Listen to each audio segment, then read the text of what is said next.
शब्द है, वाणी है, उसकी उत्पत्ति नाभि से होती है।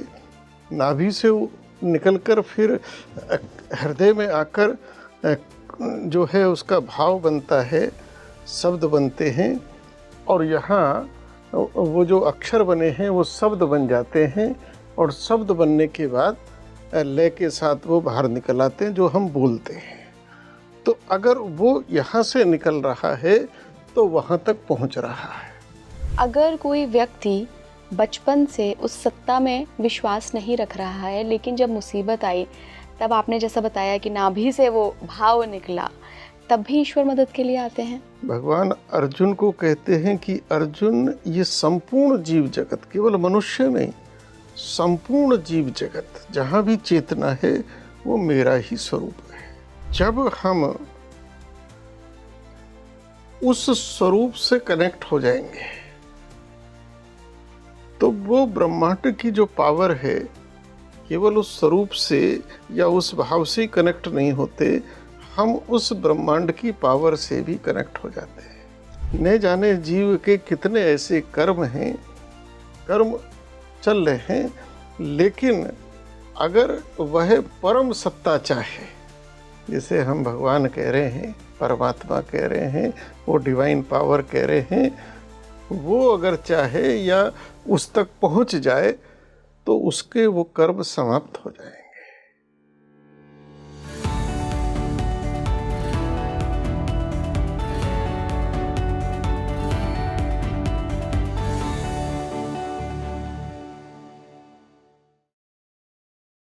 नमस्कार भारत, आप देख रहे हैं स्पीकिंग ट्री। मैं हूं आपके साथ इला गोस्वामी।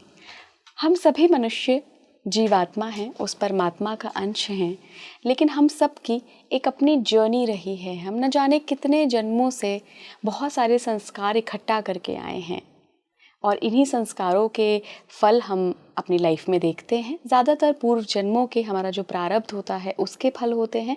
कुछ हमारी फ्री विल भी होती है जो हम इस जन्म में अपने विवेक और बुद्धि के बल पर प्राप्त करते हैं, उसके अनुसार ही हमारा जीवन चलता है। तो जब भी कठिनाइयाँ आती हैं, जब भी बहुत दुख में होते हैं हम, जब भी बहुत मुसीबत में फंसे होते हैं, तो हम अक्सर ईश्वर को याद करते हैं, उस डिवाइन शक्ति को बुलाते हैं और उससे मदद की गुहार लगाते हैं। तो आज के पॉडकास्ट में हम उस डिवाइन शक्ति को एक्सप्लोर करेंगे, उस डिवाइन पावर को जानेंगे कि कौन सी जीवात्माओं के भले के लिए या कौन सी जीवात्माओं की पुकार वो सुनते हैं और फ़ौरन मदद के लिए आ जाते हैं। जो मेरे साथ आज के मेहमान जुड़ रहे हैं, उन्होंने अपने बहुत गूढ़, बहुत पर्सनल अनुभव भी आज इस पॉडकास्ट में पहली बार साझा किए हैं। आप उनसे पहले भी पॉडकास्ट में मिल चुके हैं, मेरे ही। तो मैं बहुत बहुत स्वागत करना चाहूँगी senior spiritual leader of Juna Akhara महामंडलेश्वर स्वामी यतीन्द्रानंद गिरी जी महाराज का। गुरु जी, बहुत बहुत स्वागत है आपका स्पीकिंग ट्री पर। नारायण नारायण। बहुत समय लगा दिया गुरुजी आपने दोबारा आने के लिए, क्योंकि कुंभ वाला जो हमने पॉडकास्ट किया था उसके बाद लोग बार बार बता रहे थे कि अरे गुरुजी को फिर से बुलाइए इलाजी। तो आप बुलाते रहो, हम आते रहेंगे। बिल्कुल बिल्कुल गुरुजी। गुरुजी, हम भारतवासियों के पास एक बहुत बड़ी शक्ति है जिसको मैं आस्था, फेथ का नाम देती हूँ। आस्था की शक्ति हमारी इतनी बलवान है कि हम किसी भी मुसीबत में फंस जाते हैं ना, तो हम सीधे सर उठाते हैं और कहते हैं बस ईश्वर आजा, हमें बचा ले। उसको आजकल के शब्दों में एक नाम दे दिया गया है, divine grace, divine power, divine help. तो आज के पॉडकास्ट में गुरुजी हम इसी डिवाइन हेल्प, डिवाइन ग्रेस पर बात करेंगे। सबसे पहले बहुत अच्छा विषय है, बहुत सुंदर विषय है। गुरुजी, सबसे पहले मैं समझना चाहती हूँ कि क्या सभी के लिए डिवाइन ग्रेस होती है, डिवाइन हेल्प होती है? ये जो डिवाइन रेज हैं या जो भी दिव्य लोक है, तो वो तो सभी के लिए है, किंतु उस चीज़ को कैप्चर करना, तो ये जिसकी जैसी पात्रता होती है वो उसी हिसाब से उसको कैप्चर कर पाता है, क्योंकि वो सूक्ष्म जगत है। तो सूक्ष्म जगत को हम भावनात्मक जगत से जोड़ सकते हैं। तो जिसका भावनात्मक जो उसका पावर है, तो वो उसकी कैसी है उस पर निर्भर करता है कि भावनात्मक केवल ऊपर ऊपर से हो रहा है कि अंदर से हो रहा है। जैसे एक उदाहरण हम दें कि एक माँ, बच्चा उसका छोटा जिद कर रहा था, शैतान बच्चे होते हैं, करते हैं, बच्चों का स्वभाव। वो परेशान हो रही थी बार बार, तो उसने कहा कि जा मर जा।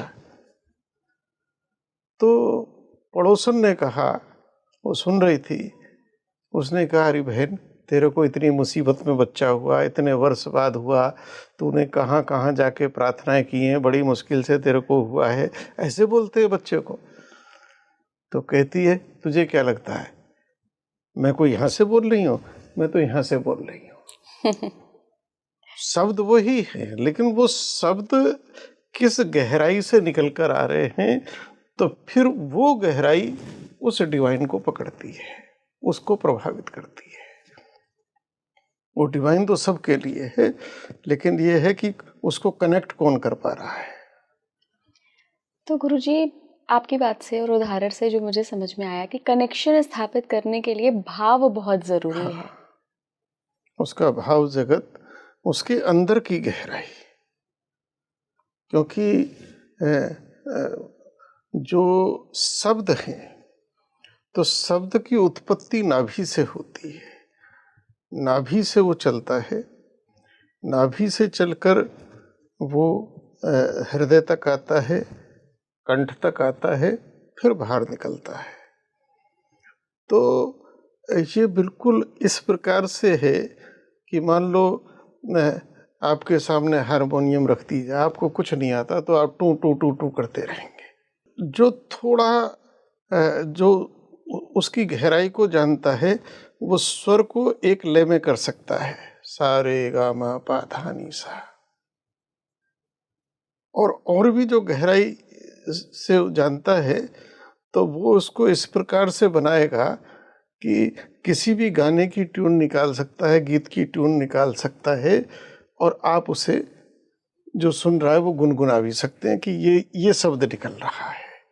तो इसी प्रकार से जो शब्द है, वाणी है, उसकी उत्पत्ति नाभि से होती है, नाभि से निकलकर फिर हृदय में आकर जो है उसका भाव बनता है, शब्द बनते हैं, और यहाँ वो जो अक्षर बने हैं वो शब्द बन जाते हैं, और शब्द बनने के बाद लय के साथ वो बाहर निकल आते हैं जो हम बोलते हैं।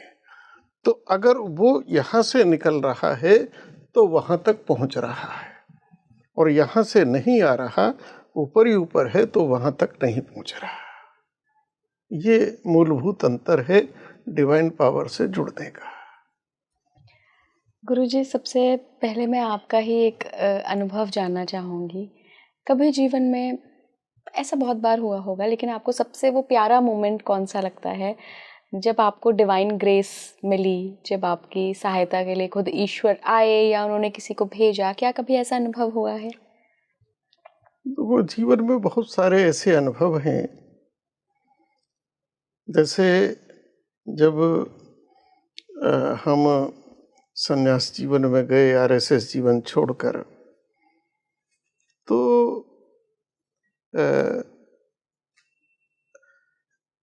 हमारे सब साधु संत बराबर लोगों को कुछ ना कुछ देते रहते हैं, बांटते रहते हैं। कभी कंबल बांट देते हैं, कभी वस्त्र बांटते रहते हैं संतों को। मैं हरिद्वार था तो मेरे मन में भी भाव आया कि भाई हम भी किसी को कुछ दे सकें। तो गंगा जी के किनारे हम बैठे थे। मैंने गंगा मैया को कहा कि क्योंकि हम तो फक्कड़ थे, कुछ नहीं था, हम तो खुद ही गुरुजी के आश्रम में रह के वहाँ की भिक्षा खाते थे, कि हम भी कुछ इस लायक हों कि कुछ दे सकें किसी को। तो मुजफ्फरनगर से एक मित्र मेरे आए मिलने। वो एक बहुत बढ़िया गरम चादर लेकर आए, तो वो मुझे गरम चादर दे गए। थोड़ी देर बाद एक साधु थे, वो आए, उन्होंने कहा कि महाराज जी मैं गंगोत्री जा रहा हूँ और कुछ दिन वहीं साधना भजन करूँगा। वो भी फक्कड़ था और मैं सोच रहा हूँ कोई गर्म कपड़ा मुझे मिल जाता। तो मैं एकदम आश्चर्यचकित था कि मैंने माँ को प्रार्थना की है, तुरंत आया है और लेने वाला भी आया। मैं कहा ये तुम्हारे लिए ही आया है। तो ऐसे न जाने कितने उदाहरण हैं। अभी मेरे को 16 अक्टूबर लखनऊ आश्रम पर था तो मुझे अचानक हार्ट अटैक हुआ, बहुत गहरा हार्ट अटैक था। तो हाथों हाथ मेदांता लखनऊ में गए, स्टेंट डाले गए, मैं बेहोश था। उसके बाद स्टेंट डालने के बाद जब नॉर्मल हुआ और उसमें जो आईसीयू होता है हार्ट का, उसमें जब हम गए तो जब मेरी आंख खुली तो मैंने पाया कि मैं अस्पताल में हूँ और बेड के सामने एक महिला खड़ी है। उसमें मैंने कहा कोई होगी, बहुत सारे मरीज रहते हैं किसी। मेरे को कहती अब ठीक हो गया हो। और मैं विकास नगर, हमारा आश्रम है लखनऊ में, मैं वहीं से साथ आ गई थी। अब ठीक हो गए हो और बहुतों का कष्ट बह गया। तो मैंने ऐसे ही हाथ जोड़े, मैं कोई। उसके बाद मैंने जो वहाँ थे स्टाफ था उसको कहा कि भाई हमारे साथ कोई आए होंगे, जरा मिलवाओ कौन है। तो जो बाहर प्रतीक्षा कर रहे थे वो आए। मैंने उनसे कहा था कि भाई ये माता कौन थी जो आश्रम से ही आई है साथ, तो मैं पहचान नहीं रहा। बोले नहीं कोई नहीं आया। उसके बाद स्टाफ को पूछा कि भाई अभी तो यहाँ थी, मेरी बात हुई है। बोले जी यहाँ तो हमने किसी को अभी आईसीयू में अलाउड ही नहीं करा है। ओह। लेकिन उसके शब्द मुझे आज तक याद हैं कि बहुतों के कष्ट बह गए, आप ठीक हो गए। तो ऐसे न जाने कितने उदाहरण हैं जो लगता है कि कोई ना कोई डिवाइन पावर किसी ना किसी रूप में। 2010 का कुंभ था हरिद्वार का। हमारे कुछ भक्तों ने मिलकर योजना बनाई कि रात दिन का अखंड भंडारा चलाएंगे और जो ग्रामीण भगत लोग आते हैं, जिनको कहीं जो अपनी बस एक थैला लिए रहते हैं, सबको भोजन देंगे। तो भोजनालय हमारा चल रहा था। दोपहर को भोजन करके मैं थोड़ा आराम के उसमें अपनी जो टेंट था उसमें गया तो सेवक ने आके बताया एक साधु बाबा आए हैं। तो हमने कहा कोई साधु बाबा होंगे। हम आए, प्रणाम करा कि बाबा क्या करो, क्या चाहिए, भोजन कर लो। नहीं नहीं भोजन है। हमने कहा कोई वस्त्र, कोई चादर, कुछ। बोले नहीं नहीं सब है, सब है, बहुत अच्छा कर रहे हो, बहुत अच्छा कर रहे हो, बड़ा अच्छा। उसके बाद मैंने सेवक को कहा कि भाई कुछ दक्षिणा इनको। बोले नहीं नहीं है सब है, बहुत अच्छा चल रहा है, बहुत अच्छा। भंडारे को कह रहे हो। कुछ भी लेने को वो तैयार नहीं थे, ना लिया उन्होंने। तो मैंने कहा विश्राम कर लो, सेवक को कहीं भी जाए। बोले नहीं मैं जाऊंगा। तो कह के हम प्रणाम करके अपने टेंट में फिर गए। मुझे लगा कि ये कोई विलक्षण है जो कुछ लेने को तैयार नहीं है। मैं पलटकर आया तो वो नहीं थे। मैंने तुरंत जो हमारे सेवक थे सबको कहा कि देखो इनको। गेट तक हम लोग गए। गेट पे जो गार्ड बैठे थे उनको पूछा, बोले नहीं जी कोई नहीं। तो मुझे लगा कि कोई ना कोई ये विलक्षण महापुरुष था। फिर वो जहाँ खड़े थे उस मिट्टी को बस हमने प्रणाम करा कि कोई आके हमें दर्शन दे गया। तो ये एक ऐसी चीज़ें हैं जिनको बस हम कह सकते हैं, अनुभव कर सकते हैं। किसी तराजू पर इनको नहीं तोला जा सकता है। ऐसे गुरुजी, उदाहरण होते हैं।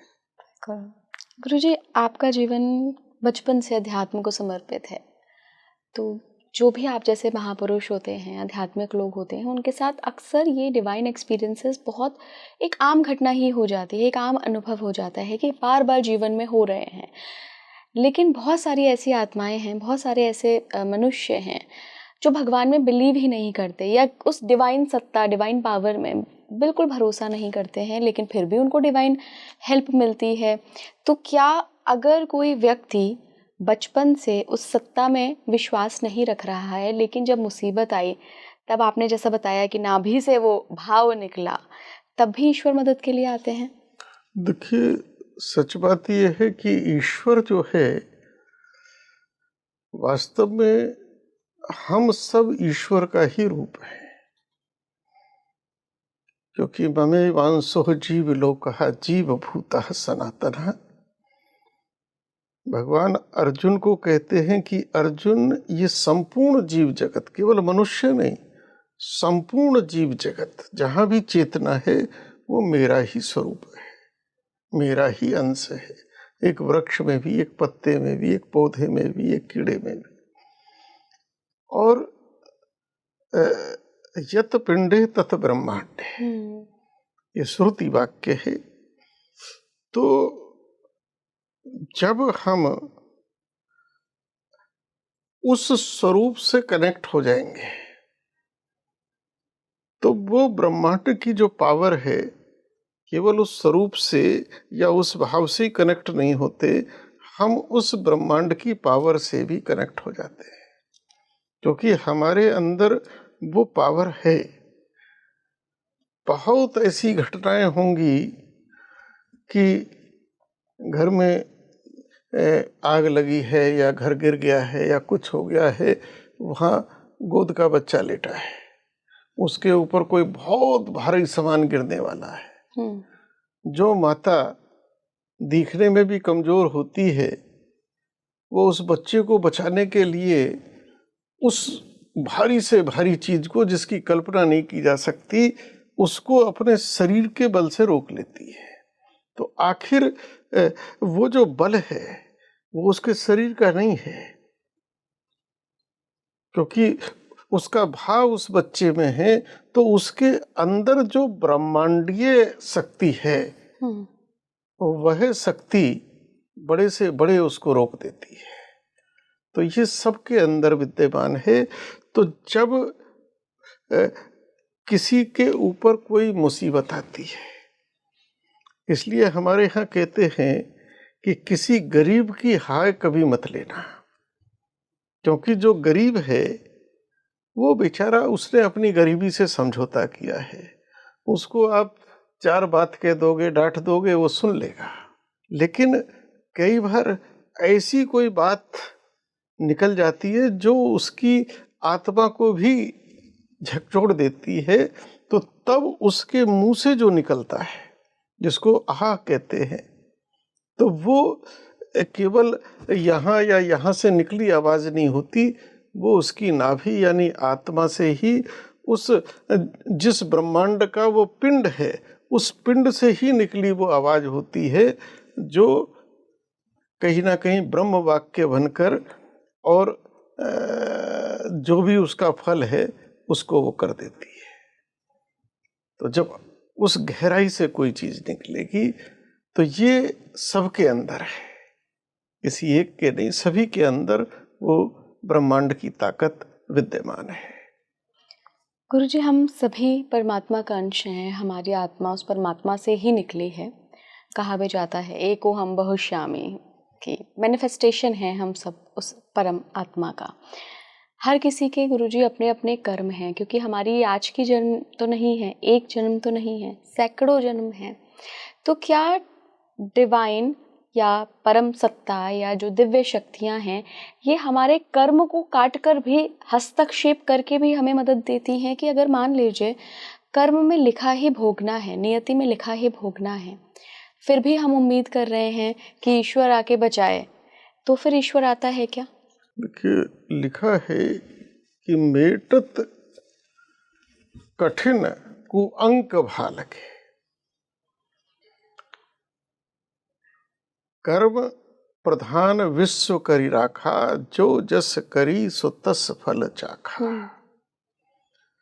को न काहु सुख दुख कर दाता, निज कृत कर्म भोग सब दाता। ये संसार का विधान है, संसार का संविधान है, और इस पर ये जगत चलता है जो माया के द्वारा रचा गया है। किंतु माया से भी कोई ऊपर है। जिस प्रकार से सुप्रीम कोर्ट किसी की सजा को माफ नहीं कर सकता, अगर कोई अपराधी है तो सुप्रीम कोर्ट उसको दंड देगा, उसको मृत्यु दंड भी देगा। और सुप्रीम कोर्ट अगर किसी को मृत्यु दंड दे रहा है और सुप्रीम कोर्ट से पूछा जाए कि तुम इसको मृत्यु दंड क्यों दे रहे हो, तो सुप्रीम कोर्ट डिफाइन कर देगा इसने ये अपराध करा है, इस अपराध की इस धारा में इसको ये दंड है, उसके दंड को माफ नहीं किया जा सकता। लेकिन सुप्रीम कोर्ट के ऊपर भी एक राष्ट्रपति है, वो चाहे तो माफ कर सकता है। उससे पूछा जाए कि आपने किस धारा में किया, तो वहां कोई धारा नहीं। तो ऐसे ही न जाने जीव के कितने ऐसे कर्म हैं, कर्म चल रहे हैं, लेकिन अगर वह परम सत्ता चाहे, जिसे हम भगवान कह रहे हैं, परमात्मा कह रहे हैं, वो डिवाइन पावर कह रहे हैं, वो अगर चाहे या उस तक पहुंच जाए तो उसके वो कर्म समाप्त हो जाएंगे, उसका कर्म मिट जाएगा। और कर्म का जो सिद्धांत है, जब तक जीवात्मा मन, बुद्धि और इंद्रियों तक सीमित है, तब तक वो कर्म का संविधान लग रहा है। लेकिन जब जीवात्मा इन सब से परे अपने ही स्वरूप में स्थित हो गया, तो कर्म मिट गया, क्योंकि आत्मा अकर्ता है। आत्मा कर्म नहीं करता, आत्मा केवल साक्षी है। कर्म तो मन, बुद्धि और इंद्रियां करती है, तो उसका वो फल भी पाती है। जिस प्रकार से आज तक किसी भी अदालत में किसी बंदूक को फांसी नहीं दी गई। सही बात है। क्योंकि बंदूक ने कभी ये नहीं कहा मैंने मारा, जबकि गोली बंदूक से ही निकली है।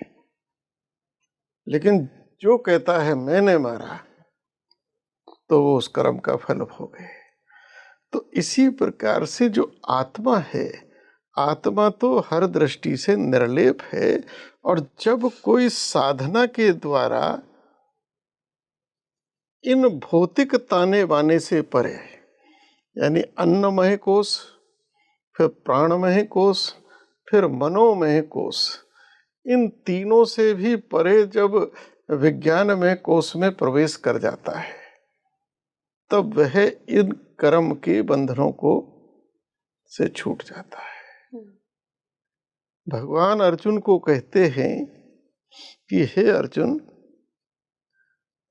अर्जुन कहता है कि जीव को अच्छे कर्म करने चाहिए। भगवान कहते हैं अर्जुन, कर्म जीव को बांधता है, तुम अच्छे कर्म करोगे तो अच्छे कर्म भी बांधेंगे। क्योंकि पिंजरा लोहे का हो चाहे सोने का हो, पिंजरा पिंजरा है। अच्छे कर्मों का सुख भोगने आना पड़ेगा, आना तो पड़ेगा, और गलत कर्मों का, पाप कर्मों का दुख भोगने आना पड़ेगा। तो अर्जुन कहते हैं कि भगवान, फिर तो कर्म करना ही नहीं चाहिए, क्योंकि अच्छा करोगे तब भी बंधन, गलत करोगे तब भी बंधन। तो कर्म करो ही मत, जब कर्म नहीं होगा तो फल नहीं होगा। तब भगवान एक बात कहते हैं कि हे अर्जुन, ऐसा कदापि नहीं हो सकता, क्योंकि मेरी त्रिगुणात्मक माया सत्व रज और तम के अधीन हुआ जीव कर्म करने के लिए बाध्य है। तो अर्जुन आश्चर्य करता है कि महाराज फिर तो जीव मुक्ति नहीं होगा।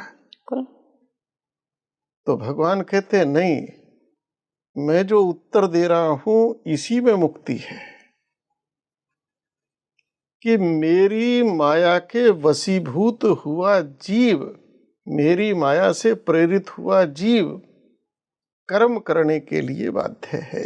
अर्थात कर्म जीव नहीं कर रहा, उससे मेरी माया कर्म करा रही है। तो कर्ता जीव नहीं है, कर्ता मेरी माया है।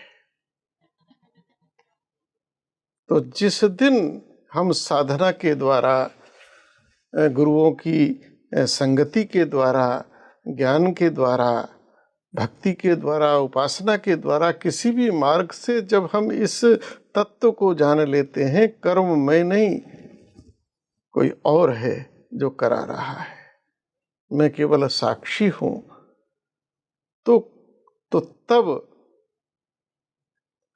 जो कर्म का फल है तो वो उसको जाएगा।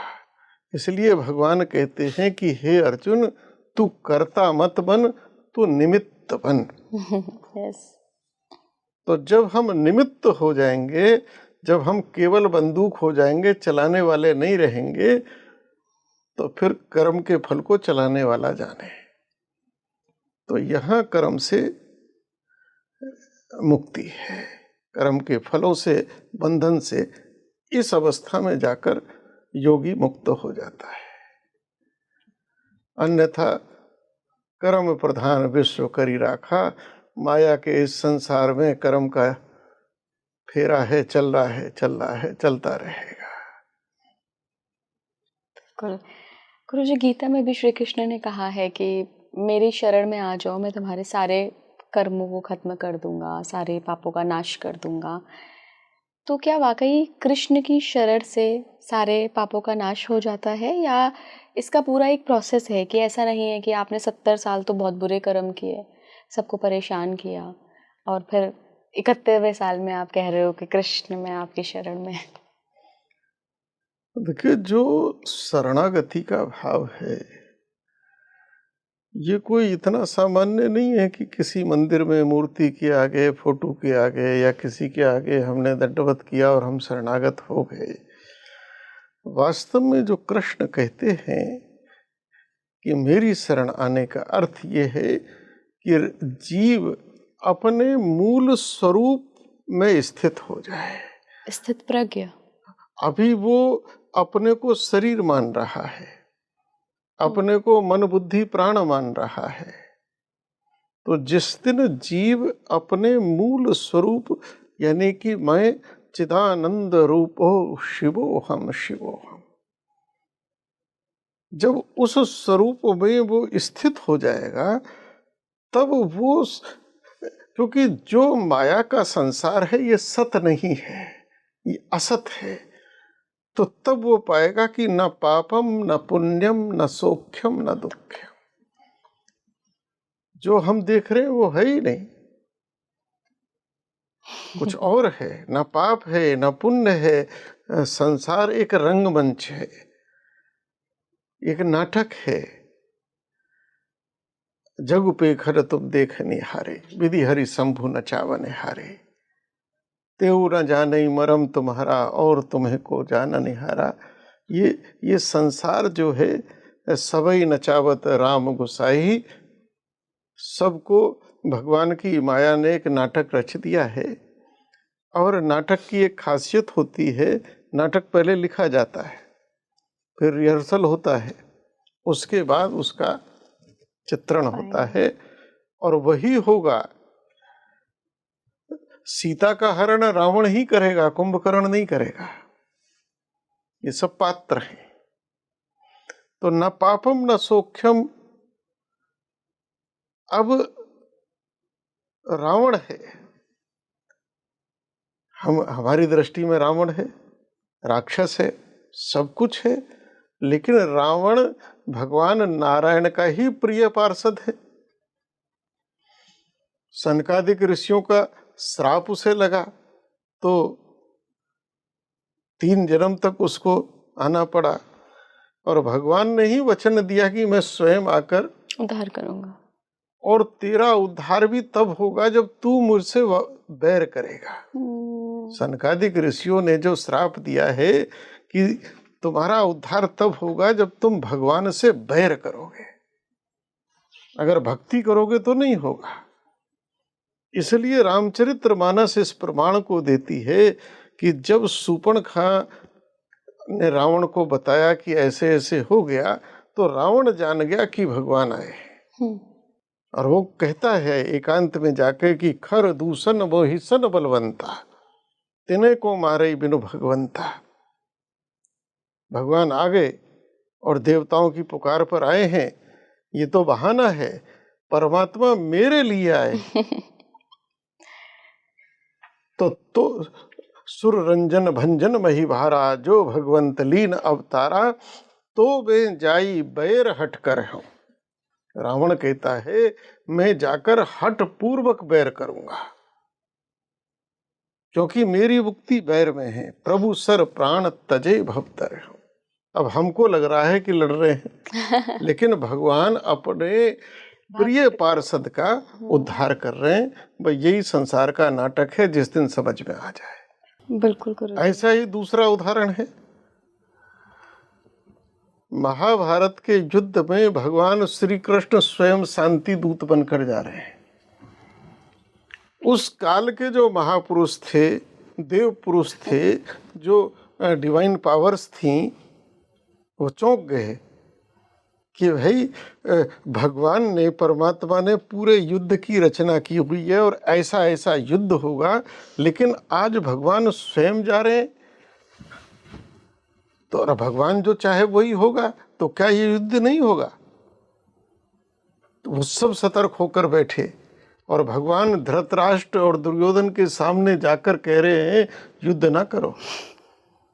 उसके बाद युद्ध हुआ, क्योंकि वेदव्यास जी जैसे महापुरुष ने देखा ये लीला क्या है, भगवान की बात को, भगवान की भावना को कौन टाल सकता है। तो उन्होंने जब दिव्य दृष्टि देखी तो उन्होंने देखा कि परमात्मा का एक स्वरूप बाहर बैठकर कह रहा युद्ध ना करो, महाविनाश होगा, सर्वनाश हो जाएगा, सब कुछ मिट जाएगा। लेकिन वही परमात्मा अंतर्यामी आत्मा बनकर दुर्योधन और धृतराष्ट्र की बुद्धि को प्रेरणा दे रहा है कि इसकी सुनो ही मत। तो लीला सब परमात्मा की है। तो जिस दिन कोई साधक, कोई उपासक जब ज्ञान के इस स्तर पर पहुंच जाता है, तो तब उसके लिए न पापम न पुण्यम न सौख्यम न दुख्यम चिदानंद रूपो शिवोहम शिवो। तो तब उसके ये सब उसके लिए मिट जाता है। तो गुरुजी यहाँ पे एक बहुत जिज्ञासा से भरा प्रश्न मेरे जहन में आ रहा है कि क्या जो डिवाइन ग्रेस या परमात्मा की कृपा है वो मेरी आत्मा को देखकर मिल रही है या मेरे मन बुद्धि अहंकार, मन बुद्धि इंद्रियां जो है उसको देखकर मिल रही है? क्योंकि हम अक्सर कहते हैं ना कि ये आदमी है ना, ये इसके अंदर आत्मा तो बड़ी शुद्ध है, इसको तो भगवान ज़रूर मदद करेंगे। तो आत्मा की मदद कर रहे हैं भगवान या फिर भगवान शरीर की मदद कर रहे हैं? देखिए, आत्मा ही परमात्मा है, लेकिन शुद्धता, जीव आत्मा अलग अलग स्टेज में रहता है और अलग अलग स्टेज में रहकर वह जो इस संसार में माया से आच्छादित रहता है, तो उसने अपने विवेक के द्वारा या ज्ञान के द्वारा किसी भी पद्धति, साधना की किसी भी पद्धति के द्वारा जितना अपने को उसने एक तरह से कहा जाए रिफाइंड कर लिया है जी। तो उसकी पात्रता उतनी ही होती चली जाती है। आत्मा की एक स्टेज है जड़। जड़ भी चेतन का ही स्वरूप है, उसकी अवस्था जड़ है। ऊर्जा के दो सिद्धांत कहे गए, स्थितिज ऊर्जा और गतिज ऊर्जा, जी। लेकिन दोनों पावर उतनी है, रूपांतरित होती है। तो जड़ अवस्था में भी जो ये मिट्टी है, पहाड़ है, पर्वत है, ये सब जड़ अवस्था है, पत्थर। लेकिन उस अवस्था में भी रहकर जो जड़ चेतना जितना अपने को रिफाइन कर लेती है। हमारे यहाँ मूर्तियों का शास्त्र है कि मूर्ति किस पत्थर की बनाना, या अभी शंकर जी के अभिषेक चल रहे हैं तो पार्थिव है तो कौन सी मिट्टी लाना, ऐसा नहीं कहीं से मिट्टी ले ली। तो जो उस अवस्था में रहकर जो अपने को इतना रिफाइंड कर लेता है कि खोज करता उस पत्थर को खोजता है कि इसकी मूर्ति बनेगी, क्योंकि इसमें ना कहीं लाइन है, ना धब्बा है, ना कुछ है, तो वो पत्थर मंदिर में जाकर पूजित हो रहा है, लोग उसकी पूजा कर रहे हैं। यही चेतना जब वृक्ष आदि योनि में चली जाती है, वनस्पति आदि योनि में चली जाती है, तो झाड़ झंकाड़ भी बनती है, आलतू फालतू खरपतवार भी बनती है। लेकिन उस योनि में भी जाकर जब यही चेतना कोई पीपल बन जाए, कोई बरगद बन जाए, कोई तुलसी बन जाए, तो संसार नतमस्तक होता है, आदर करता है। यही चेतना जब और आगे बढ़कर जीव जंतुओं में जाती है तो चील कौवे भी बनती है, कीड़ा मकोड़ा भी बनती है। लेकिन वही जब हंस बन जाए, जब मोर बन जाए, जब हाथी बन जाए तो लोग गणेश जी महाराज की जय हो, गाय बन जाए, गाय बन जाए तो गौ माता है। तो चेतना का यह विकास है। इसी प्रकार से चेतना जब मनुष्य रूप धारण करती है तो उस मनुष्य रूप में कौन सी चेतना का जो बाह्य आवरण है वो कितना पवित्र हो गया है। क्योंकि चेतना अपने आप में तो पवित्र है, लेकिन बाह्य आवरण जो माया का आवरण है वो उसका कितना विशुद्ध हो गया है, तो उस पर निर्भर करता है। जैसे जैसे वो विशुद्ध होता है तो वो होते होते और आदर के योग्य हो जाता है, सम्मान के योग्य हो जाता है, प्रणाम करने के योग्य होता चला जाता है। और उसके अंदर से जो वाइब्रेशंस निकलते हैं, कई बार किसी आदमी से हमारा कोई मतलब नहीं, लेकिन हमको बड़ा प्यारा लग रहा, अच्छा लग रहा है उसका। और कई बार कोई ऐसा व्यक्ति है, हमको लग रहा है कि ये उठ के यहाँ से दूर चला जाए। तो ये वाइब्रेशंस हैं कि उसके अंदर की पवित्रता कितनी हो गई है, उसने अपने को कितना रिफाइंड कर लिया है, अपने बाह्य आवरण को। और इसी पवित्रता के आधार पर वो डिवाइन पावर से अपने को कनेक्ट करता है। अगर कई बार देखा होगा बिजली का तार है, ठीक काम नहीं कर रहा, तो पता लगा कार्बन जम गया है, तो कार्बन हटाते हैं, फिर लगाते हैं बैटरी में, पूरी चार्जिंग मिलती है। तो ऐसे ही जिसके जीवन में विकार रूपी कार्बन है, तो डिवाइन पावर से जुड़ने में, उसको कनेक्ट होने में दिक्कत होती है। लेकिन जिसके जीवन में कार्बन नहीं है तो तुरंत वो जुड़ता है। ये सिद्धांत काम करता है। गुरुजी, इस कार्बन को हटाना हो अगर, क्योंकि ऐसे बहुत सारे मेरे दर्शक हैं जिनके जीवन में दुख हैं, किसी को अपने की मृत्यु का दुख है, पीड़ा है, कष्ट है, किसी को किसी चीज़ की का कष्ट है, तो अगर इन कष्टों को उन्हें हटाना हो और उस परमात्मा से डायरेक्ट कनेक्शन बिठाना हो तो वो क्या कर सकते हैं? देखिए, दुख जो है, जो दर्द है, जो पीड़ा है, इसको ईश्वर का वरदान कहा गया है। जब हम इसे ईश्वर का वरदान मांगते हैं, क्योंकि मान लो आपके पेट में दर्द हो रहा है, तो ये दर्द वरदान है, क्योंकि पेट में कुछ गड़बड़ है आपको पता लग गई, आप उसका इलाज ढूंढोगे। अगर ये दर्द ना हो तो आप तो इलाज भी नहीं ढूंढोगे। मेरा हाथ जो है मान लो आग में रखा गया, लेकिन दर्द ही नहीं हो रहा तो हाथ तो जलता चला जाएगा।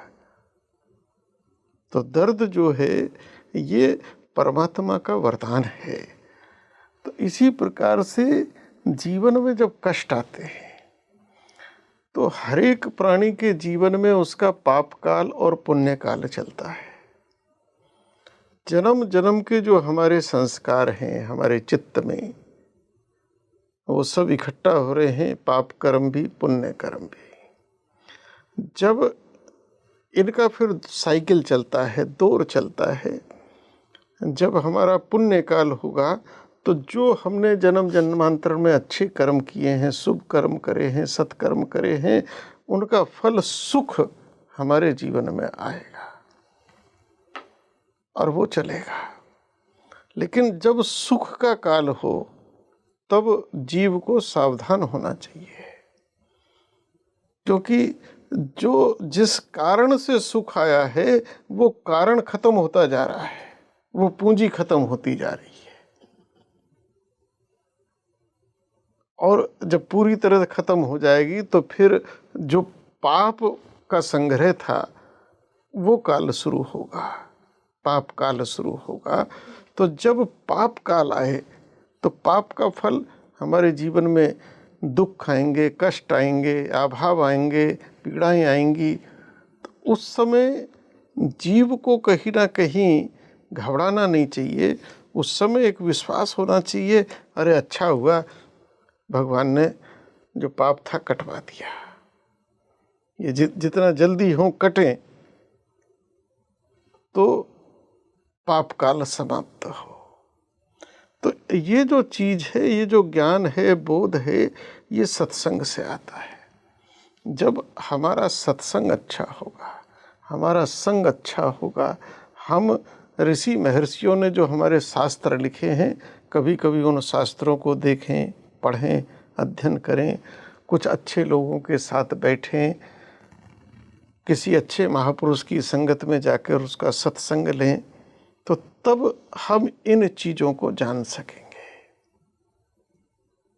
कि क्या हो रहा है। और कर्म का जो साइकिल है, इस साइकिल को मिटाने के लिए भी, क्योंकि एक कर्म दूसरे कर्म को जन्म दे देता है और वो साइकिल चलती रहती है। मैंने किसी को मारा, अगली बार उसने मुझे मारा, फिर मैंने उसको मारा, चलता रहेगा। लेकिन जब सत्संग के ज्ञान के द्वारा और जीव इस ज्ञान, इस बोध को प्राप्त कर लेता है कि अरे भाई, मान लो किसी ने हमने किसी को धन दिया, उसने धन जब्त कर लिया या ले गया, और हमने ये मान लिया अरे भाई कोई पूर्व जन्म का कर्जा होगा इसका, चलो इस जन्म में निपटा, तो साइकिल ब्रेक हो जाती है। यस। और अगर ये भाव नहीं रहा तो साइकिल चलती रहेगी। तो साइकिल ब्रेक इसी में होती है कि भाई इसका था या हमने इसका बुरा किया होगा, वो हो गया, तो यहाँ साइकिल ब्रेक होती है। गुरुजी, एक प्रश्न, मुझे नहीं पता कि मैं इसको कैसे पूछूं, लेकिन अब मेरे जहन में आ रहा है तो मैं पूछूंगी ज़रूर। क्या जिस आत्मा की हम बात करते हैं, जिसका कोई शरीर नहीं है, जिसको काटा जलाया कुछ नहीं किया जा सकता, जिसका कोई संस्कार नहीं है, वो शुद्ध शाश्वत है, क्या वो हर जीवधारी के अंदर अलग है? आत्मा एक ही है। जिस प्रकार से इसको वेदांत में समझाते हैं, एक मठाकाश है, एक घटाकाश है। मान लो 100 घड़े रखे हैं, पानी भरा है, तो सूर्य एक है, लेकिन वो 100 के 100 घड़ों में प्रतीत हो रहा है। तो जिस आत्म तत्व की हम बात करते हैं वो प्रतीति मात्र है। ओह,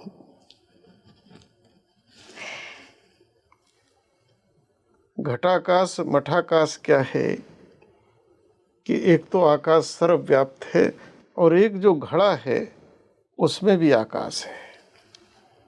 तो घड़े में जो आकाश है उसको हम घटाकाश कह रहे हैं और जो व्याप्त है उसको मठाकाश कह रहे हैं। अंतर केवल क्या है कि एक आवरण का अंतर है। अगर उस आवरण को तोड़ दिया जाए तो घटाकाश और मठाकाश एक ही है। समुद्र में अलग अलग लहरें दिखाई देती हैं,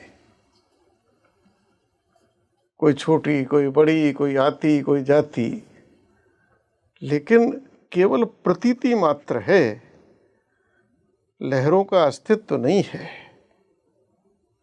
लहर तो समुद्री है, वही जल है। तो इसी प्रकार से गीता में जो सूत्र भगवान देते हैं अर्जुन को कि जो सब में मुझको और मुझ में सबको देखता है वही ज्ञानी है, ये बड़ा गहरा सूत्र है।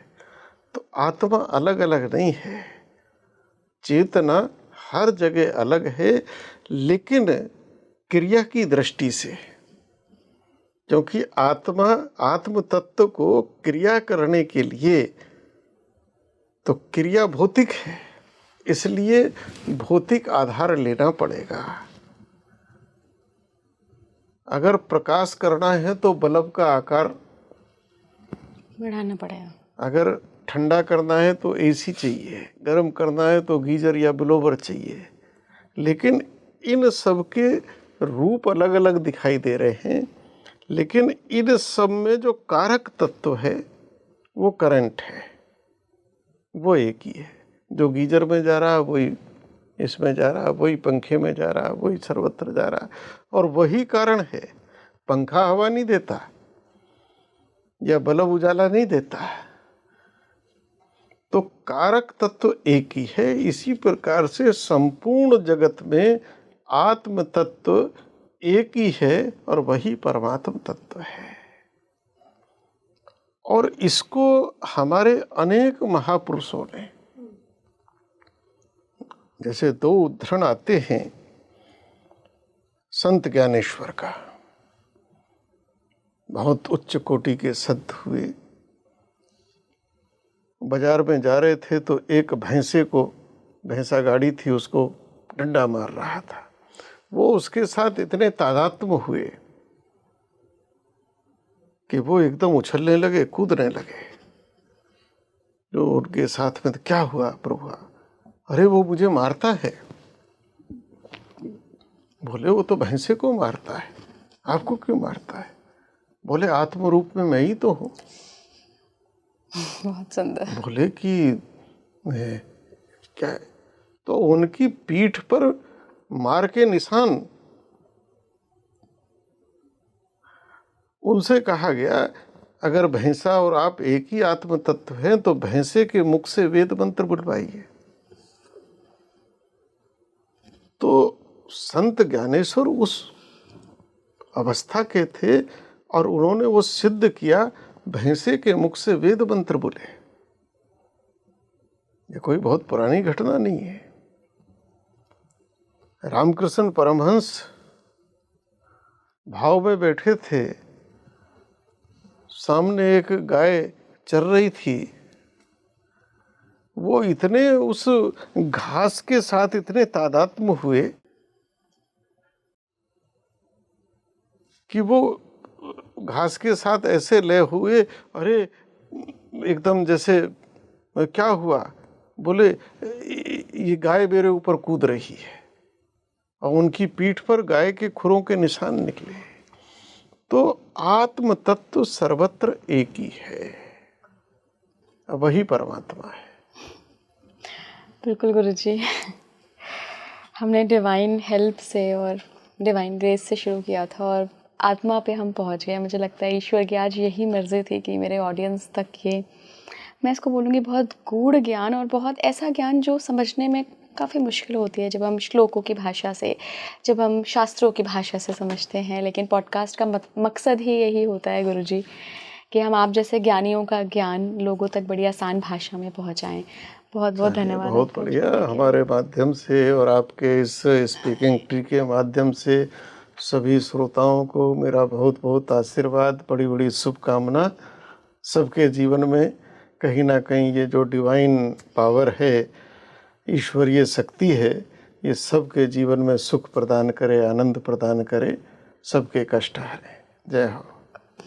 देखिए, आपको तो आप कहीं से भी देख रहे हों, दिल्ली से, कनाडा से, यूएस से, बम्बई, कलकत्ता, कहीं से भी, आपको तो पॉडकास्ट में बैठे बैठे गुरुजी ने आशीर्वाद दे दिया। देखिए, हम कहते हैं ना कि डिवाइन ग्रेस किसी भी रूप में आए, चाहे वो भगवान के रूप में आए, चाहे धरती पर गुरु के रूप में आए, वो डिवाइन ग्रेस ही होती है। तो इस आशीर्वाद का फ़ायदा उठाइए। जो सारी बातें गुरुजी ने बताई आज, वो कोशिश करिए कि आप अपने चरित्र में भी उतारें, क्योंकि जब तक आप चरित्र में नहीं उतारेंगे तब तक बदलाव नहीं आएगा, और बदलाव नहीं आएगा तब तक फिर आप इसी जीवन चक्र में फंसते रहेंगे, कर्म कभी ख़त्म नहीं होंगे।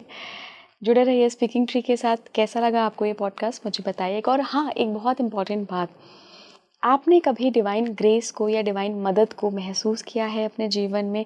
कोई ऐसा अनुभव अगर आपको हुआ है तो मुझे कमेंट बॉक्स में बताइएगा। नमस्कार।